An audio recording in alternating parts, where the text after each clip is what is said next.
Então, antes de chegar no Rollins, a gente tem que voltar no tempo.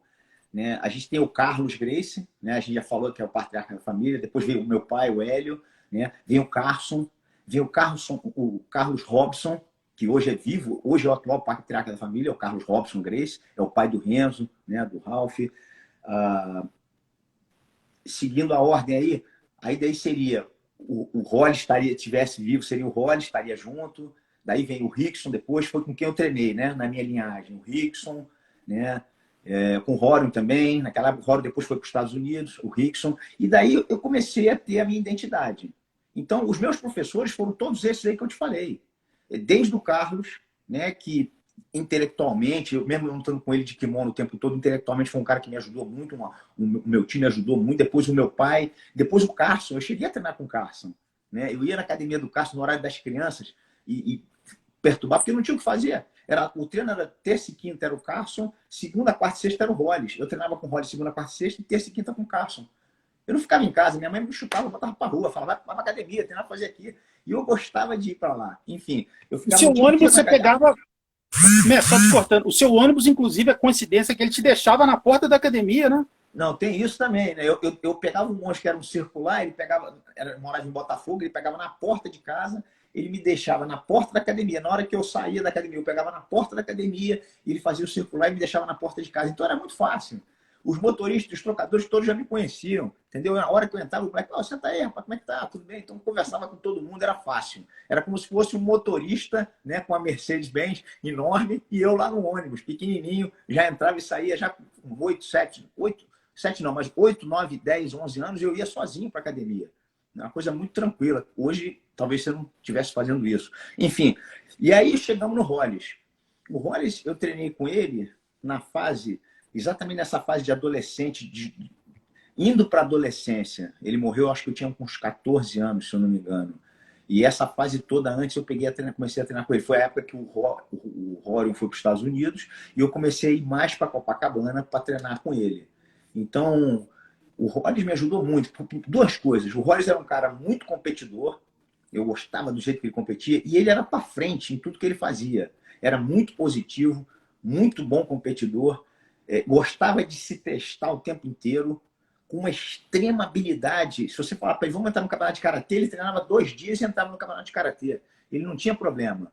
E é aquele cara que não está preocupado em ganhar ou perder. É lógico que ele queria ganhar. Ele treinava para ganhar. Mas é um cara que botava na frente. Estava sempre na frente querendo fazer as coisas. Então, era um cara destemido. E um cara com menos de 70 quilos. Eu me lembro na época ele tinha 68, 69 quilos. E não estava com os caras enormes no absoluto. Era uma extrema, até tinha uma visão, uma velocidade de raciocínio muito grande no treino. Era impressionante ver ele treinar e vendo ele dar aula também. Então eu tive isso tudo com ele. E depois que eu passei dele, eu fui para o Rickson, né? Aí a gente começou a ter mais acesso com o Rickson. E o meu pai ainda era vivo nessa época, eu toda hora administrando esse treino, estava com um, estava com o outro. Então, são coisas que marcaram muito a minha infância, né? E a minha adolescência também. Eu acho que o estilo de luta do Hollis era uma coisa impressionante. Infelizmente, ele teve esse acidente trágico de asa delta, que é uma coisa que toda a comunidade do jiu-jitsu, a família inteira ficou muito chateada. Mas é a vida que segue, cara, entendeu? Ele deixou um legado muito importante, muito legal para todos nós aqui. Mestre, agora falar um pouco do outro gênio que você teve acesso também, né? Sim, queira ou não, você é um privilegiado, né? De ter todos esses nomes, eu nem sabia que você tinha treinado também com o Messi Robson, achei que você já tinha começado com o Rorion, depois com o Hollis, enfim. Então, assim, olha, cada hora surge um nome, né? Assim, é tanta gente, né? Imagina a qualidade de treino que você teve também, de treinar com o Hillion, né? Assim, dividir um treinamento com ele, com tanta gente de qualidade ao longo da sua história.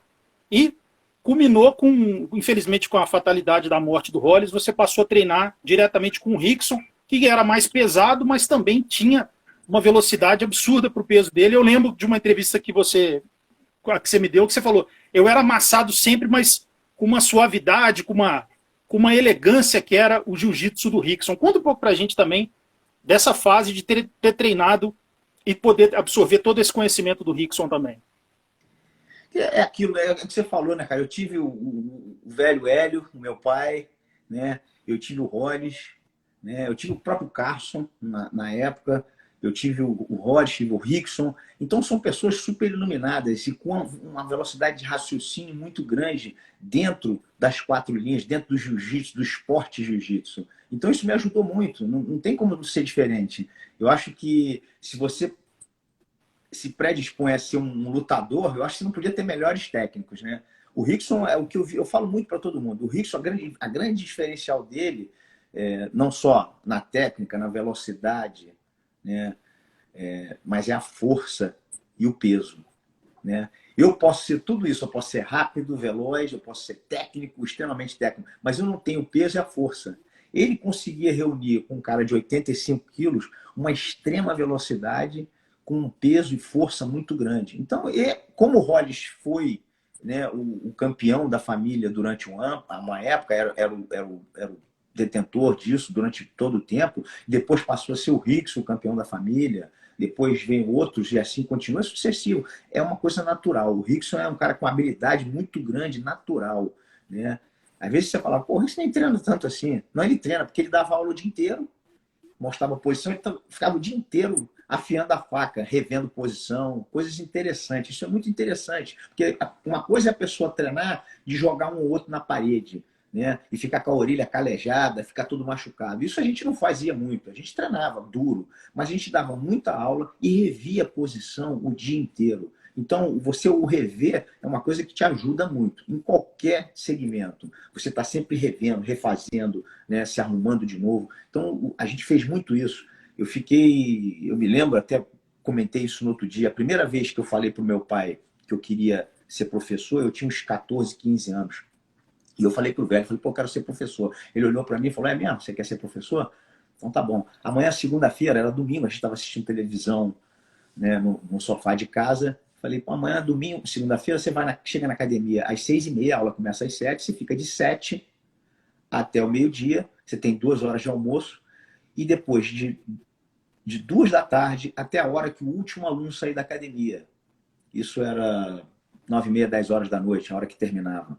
Isso de segunda a sexta, a gente não trabalhava sábado e domingo. O dia que eu falei com ele isso, eu assinei um contrato de 35 anos, que eu fiquei na academia trabalhando e gerenciando, e aquela história toda que a gente já conhece, né? Eu não comecei na academia como faixa preta, como professor.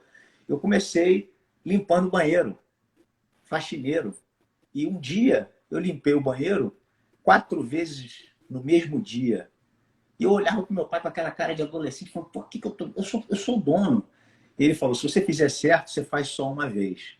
Então é uma coisa que não é porque você tem um nome e você vai ser melhor que todo mundo. Você tem que lapidar a tua faca, você tem que treinar, você tem que estar ali e viver o que está acontecendo, né? Gerenciar uma academia hoje, ser bom de luta, ser amável com os teus alunos, não é uma coisa simples nem fácil, né? Porque o aluno ele quer ver você sorrir, ele não quer escutar história triste. E isso eu tive nos meus mestres, eu tive no meu pai, eu tive no meu tio, que era um cara com uma extrema, né, risonho, meu pai, os meus irmãos todos, meus primos, meus irmãos, né? Então, tudo isso ajuda a gente, né? A gente vê que tem que estar feliz. Eu estou feliz no que eu estou fazendo. Então, isso é muito importante, né? As pessoas verem isso.